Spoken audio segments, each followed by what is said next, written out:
Hola a todos, soy Pedro Santos. Os doy la bienvenida al canal del Búho entre Libros. Hoy con la reseña de La rebelión de los buenos, de Roberto Santiago. Thrillers, os traigo thrillers,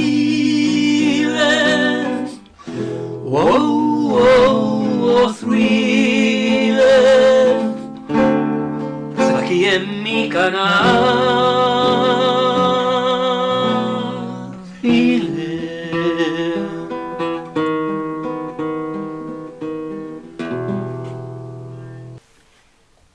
Esta es una reseña muy especial no solamente porque sea el premio Fernando Lara 2023, sino también porque aquí voy a volver a unir una reseña con una entrevista.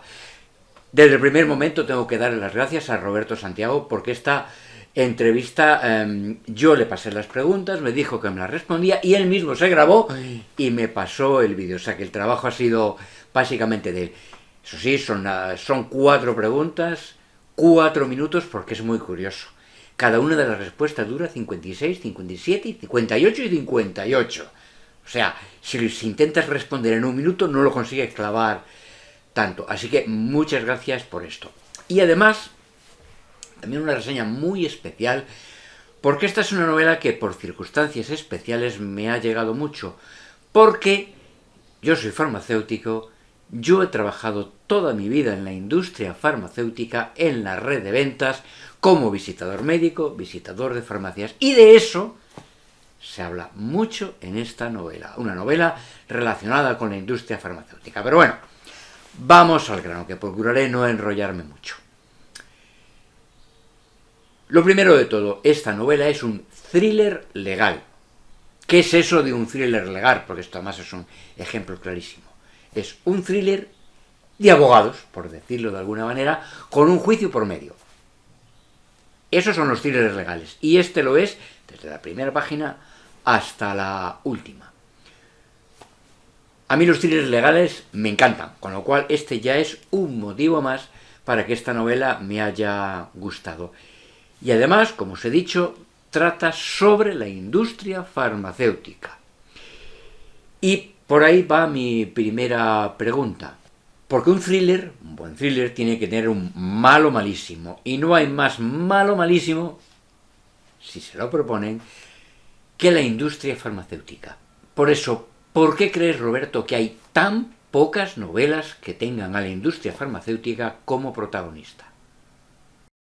Es cierto que hay poquísimas novelas y películas, obras de ficción sobre el mundo de las farmacéuticas. Es un mundo muy opaco, todos sabemos que está ahí, también sabemos que han hecho grandes aportes para el avance de la sociedad, pero al mismo tiempo el enorme multimillonario negocio de la salud que manejan estas grandes corporaciones multinacionales pues es un desconocido. A mí, cuando empecé todo el trabajo largo de documentación en La rebelión de los buenos, descubrí muchísimas cosas gracias a entrevistas personales con gente que trabaja dentro de esta industria.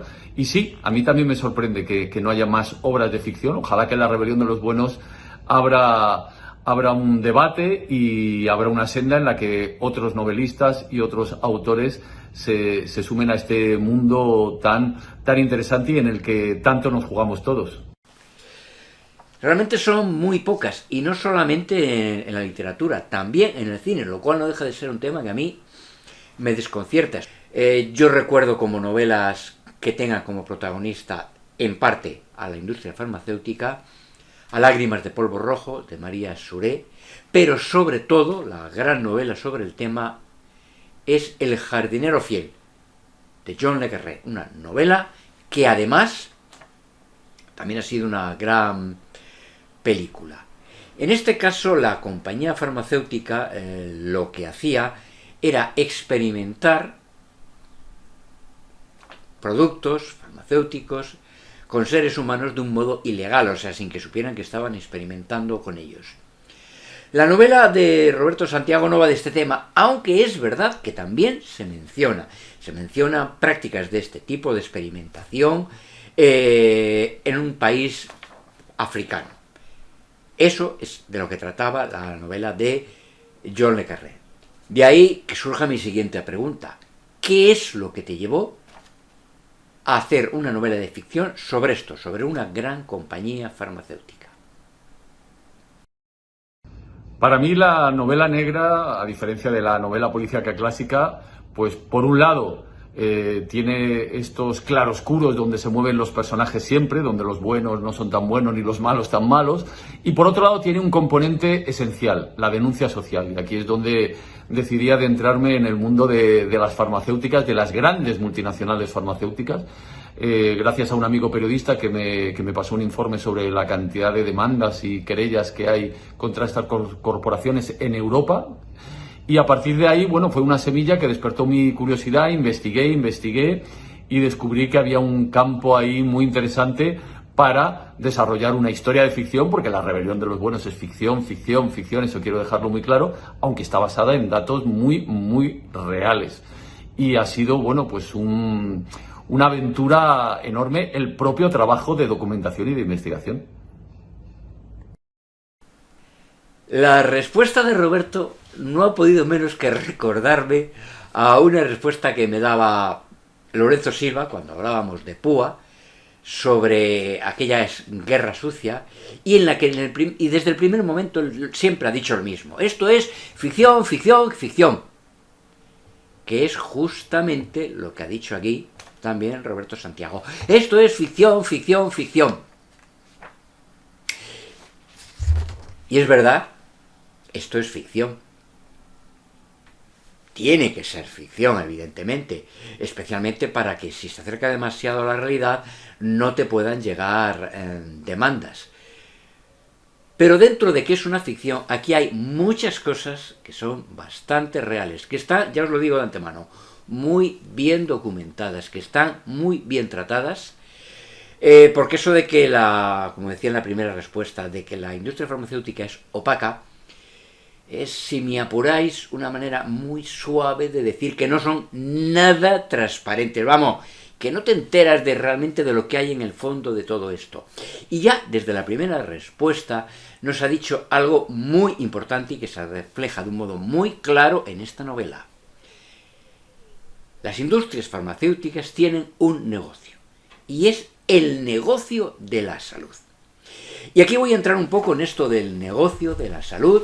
Me voy a apartar, si queréis, del punto de vista literario, así que si esto nos interesa, pero ya os digo, son cosas que habréis podido oír alguna vez, pero no se han dicho mucho, no se dice, y a lo mejor me cuestan que me digan los de YouTube: oye, que este vídeo no puede monetizarse porque es que puede herir la sensibilidad de nuestros anunciantes, que es lo que suelen decir cuando algo es polémico. Y ante posibles polémicas te dicen: ¡hala!, no te damos un duro. Bueno, pero os lo voy a contar de todas maneras, porque esa es mi experiencia dentro de la industria farmacéutica, y hay algunos detalles de esta novela que los sacan a la luz y que seguramente os interese conocer y pasar un rato agradable. De todas maneras, si os queréis saltar esto, el buito, cuando lo edite, os dirá hasta qué minuto tenéis que saltar para entrar dentro de lo que es ya propiamente el resto de la reseña y el resto de la entrevista, que aún quedan dos preguntas por delante. Decía que la industria farmacéutica, su negocio es la salud. Esto se nos dice así de claro en la novela, y es que es la verdad. Por eso mismo es por lo que dicen: ¿y por qué la industria farmacéutica no investiga sobre tratamientos a determinadas enfermedades de esas que se han dado en llamar enfermedades raras, que tiene muy poca gente? Pues por eso mismo, porque hay muy poquita gente. Y si hay muy poca gente, va a haber muy poca gente que pueda tomar este medicamento. Y la investigación es no cara, carísima, entre otras cosas, porque tiene que pasar luego una serie de pruebas de experimentación clínica en seres humanos. Ya no digo en animales, en seres humanos. Si al final van a ser 4 los que tomen el medicamento, y no solamente que sean 4, sino de dónde son. Porque a la malaria, el paludismo, la vacuna contra el paludismo, no se ha llegado nunca a llevar a buen puerto por un tema. Porque se dan países pobres. Si esto fueran países ricos, El tema estaba erradicado hace ya muchos, muchos años. Pero, ¿cómo gastarse un duro para luego tener allí no poderlo vender? Pues, como que no tiene mucho sentido, y solamente las investigaciones que se han hecho han sido vía investigadores públicos, de grandes estados, no de la industria farmacéutica. Porque, quizás no lo sepáis, la fabricación de un fármaco, de un principio activo, es barata. Y cuando se industrializa, y además en grandes cantidades, es muy barata. Para que os hagáis una idea, cuesta mucho más caro el blister, el papel del prospecto y la caja que el propio principio activo en una aspirina, o en un ibuprofeno, o en un paracetamol. Salen baratísimos. Dices, entonces, ¿por qué tienen el precio que tienen? Pues porque hay que amortizar toda la investigación, lo cual no quita que detrás de eso no haya muchos abusos en el precio de algunos fármacos. Por eso es posible que salgan, acabada la patente, los fármacos genéricos, y salgan a un precio que no tiene nada que ver con el precio que tenían inicialmente. Y aun con eso hay beneficios, para que os hagáis una idea de por dónde van los tiros. Entonces, claro, ¿cómo vas a investigar si luego no va a haber quien pague el fármaco? Pero esta novela profundiza también en otro campo que os quiero también que tengáis presente. Ya hemos hablado de tratamientos para países ricos, fundamentalmente. Pero además, si os dais cuenta, hay más pacientes sanos, hay más gente sana que gente enferma. Y estamos hablando del negocio de la salud. De ahí que al final buena parte de los tratamientos, de los medicamentos, de la industria farmacéutica vayan dirigidos hacia prevención de enfermedades, no a enfermedades en sí. ¿Por qué? Porque hay muchísima más gente sana. Ese es un campo de negocio a explotar de 20.000 maneras. Por ejemplo, y de eso es de lo que va esta novela, del colesterol. Aquí todo se desencadena por un fármaco contra el colesterol que provoca un efecto secundario. Colesterol, el gran enemigo. Y esto no es nuevo, esto me lleva a bastantes años atrás, al estudio Framingham. Framingham, que es una localidad de Estados Unidos, y allá por el 1948 empezó el estudio Framingham, un estudio de pura estadística que buscaba aquellos parámetros que determinaban la posibilidad de sufrir una enfermedad cardiovascular, un accidente cerebrovascular, infartos, ictus, todo esto. Un estudio que realmente ha determinado toda una serie de cosas. Siempre es probabilidad, eso que os quede claro. Primer factor que apareció, la hipertensión. Esto lo tenemos hoy todos muy claro, pero estamos hablando de 1948, que fue cuando se empezó a hacer. Tensión alta, el riesgo es muy alto. Tabaco. Desde hace mucho se sabía ya que el tabaco era un factor muy importante en este tipo de enfermedades, aunque ha costado Dios y ayuda a combatir el tema. Y el tercer factor que surgió fue las cifras de colesterol.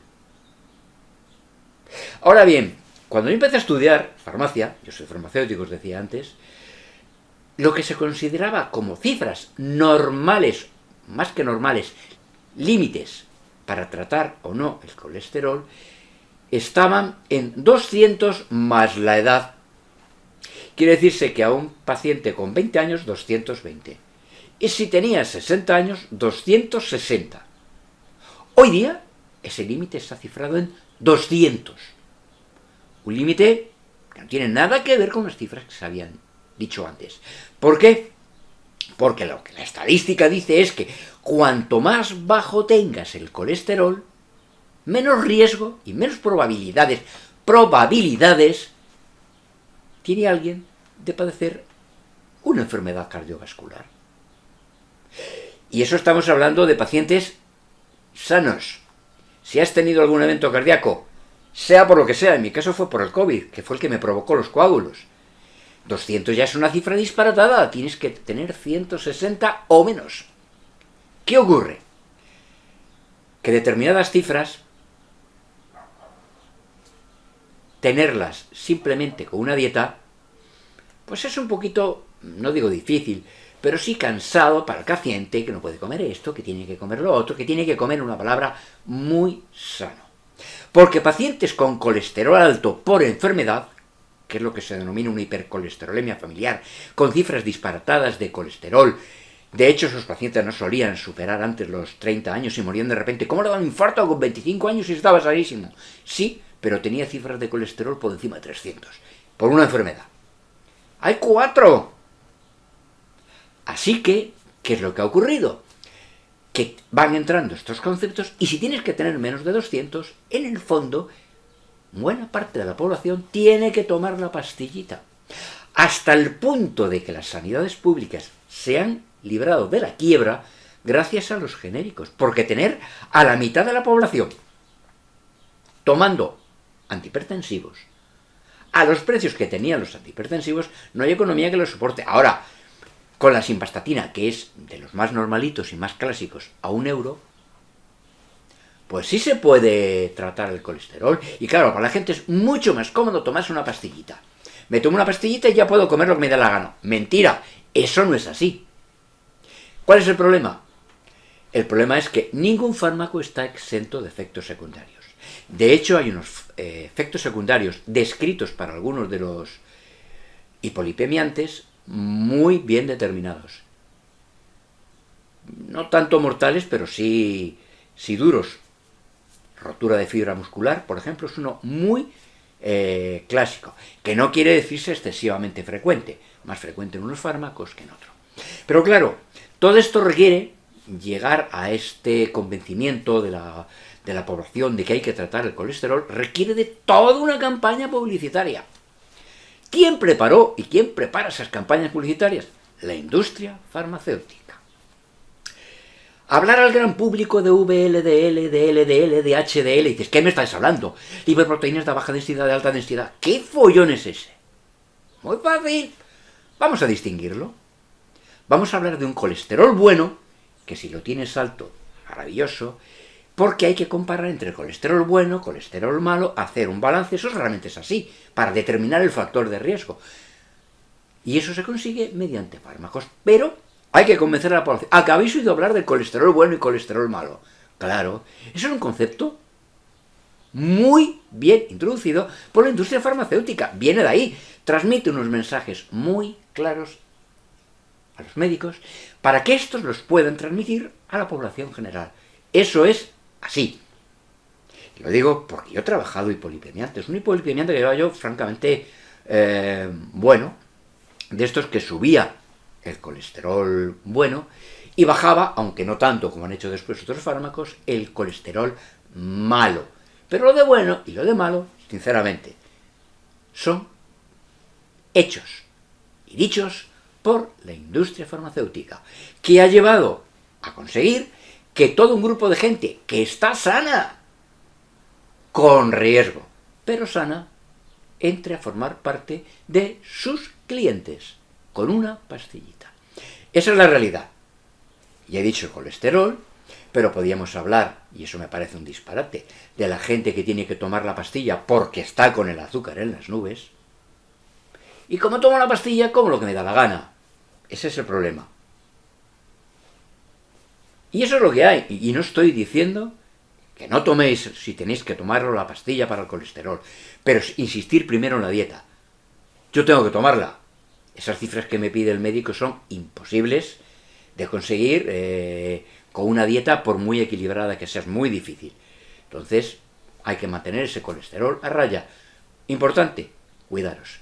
Y hasta aquí esa parte que os he hablado de cómo la industria farmacéutica lo que vende es salud para estar sanos. ¿Por qué? Porque hay más gente sana, afortunadamente, que gente enferma. Y vamos a seguir con el libro. Ya teníamos como decía, a esos malos malísimos, la industria farmacéutica, contra la que van a luchar los buenos. De hecho, el título de la novela es La rebelión de los buenos. Ahora bien, leída la novela, uno analiza los personajes de la novela y se encuentra con que personajes buenos, salvo la secretaria, y también lo es la novia del protagonista de la novela, del abogado, de Sebastián Abe,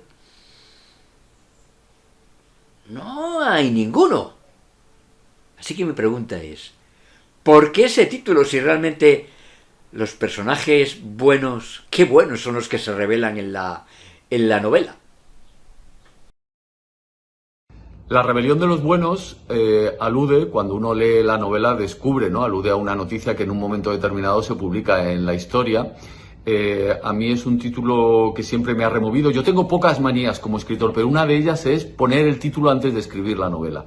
Y cuando descubrí que La rebelión de los buenos iba a ser el título de esta novela negra, encontré una senda, un camino que me ayudó muchísimo. Los personajes evidentemente no son buenos del todo para nada. Jeremías, Trinidad, que son los dos principales protagonistas, tienen grandes virtudes. Aman la justicia, pelean por ella, luchan, son, pues son talentosos, observadores de la realidad, saben analizar psicológicamente a las personas, pero también tienen grandes defectos que los hacen más humanos y más contradictorios, y yo creo que eso es lo interesante, que los buenos nunca sean buenos del todo. Esa es una gran pregunta, ¿no? ¿Quiénes son los buenos de verdad? Eso es lo que le da también a La rebelión de los buenos, el ser una gran novela. Estos personajes que tienen su lado bueno y su lado malo. Estos abogados, defensores de pleitos pobres, se decía en su época, que se paran a defender a gente normal, gente pobre, frente a las grandes corporaciones. Sí, todo eso muy bien, pero tienen su otra cara, porque realmente hay muchas veces que cuando están ejerciendo de abogados no le importa llevarse por delante a quien sea con tal de conseguir la victoria. Ese es el caso del protagonista de esta novela, muy eficaz, y de su ayudante, su otra socia, la sucesora que la llaman, que también es fina. Tiene un lado duro, un lado malo, que por cierto me ha encantado, porque contrasta, si habéis leído alguna novela de John Grisham, el número uno en esto de thriller legal, iba a decir los de mi generación, hemos visto muchas películas de él, y posiblemente vosotros también, no de él, basadas en sus novelas, El informe Pelícano, El jurado, El socio, Cámara de gas, creo que también está basada en una novela suya, en que el protagonista es un abogado bueno, buenísimo. Eso sí, con toda la ilusión del que acaba de acabar la carrera y sale todavía con toda su inocencia por delante. Ese no es el caso de este, no.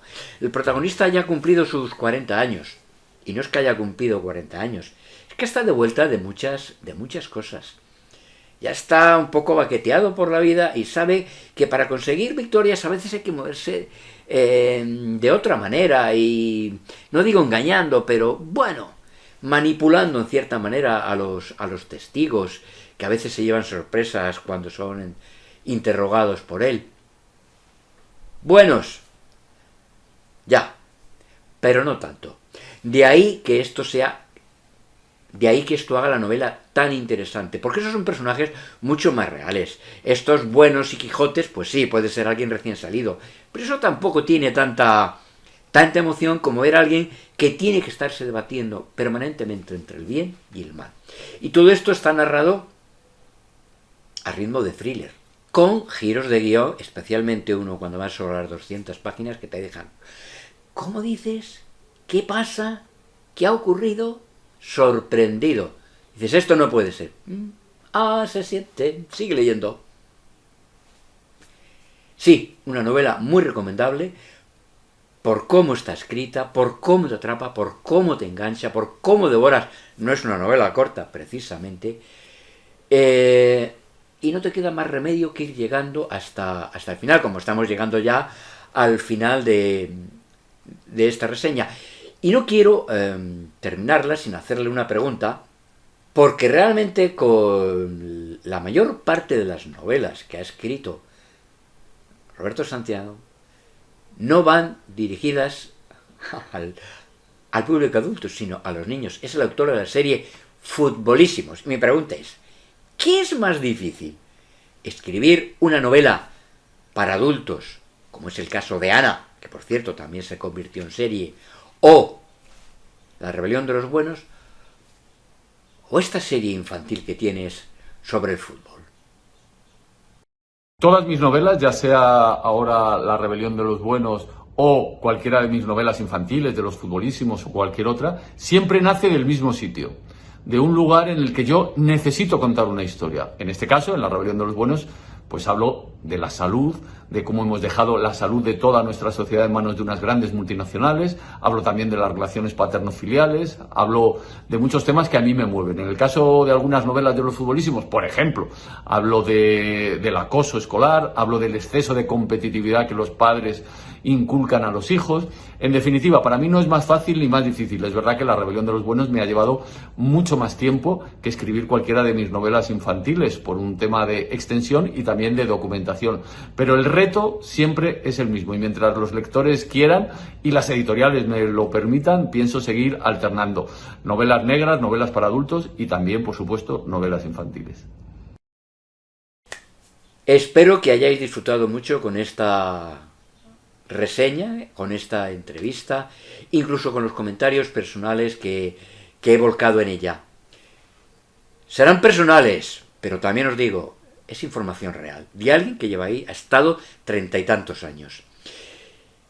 Y si no te quieres perder ninguno de mis vídeos, pues ya sabes, suscríbete, dale a la campanita y nos vemos. Que sigas disfrutando de un gran verano. ¡Hasta pronto!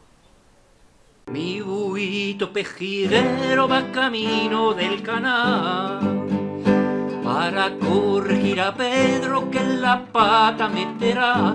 Si me ves, al canal suscríbete.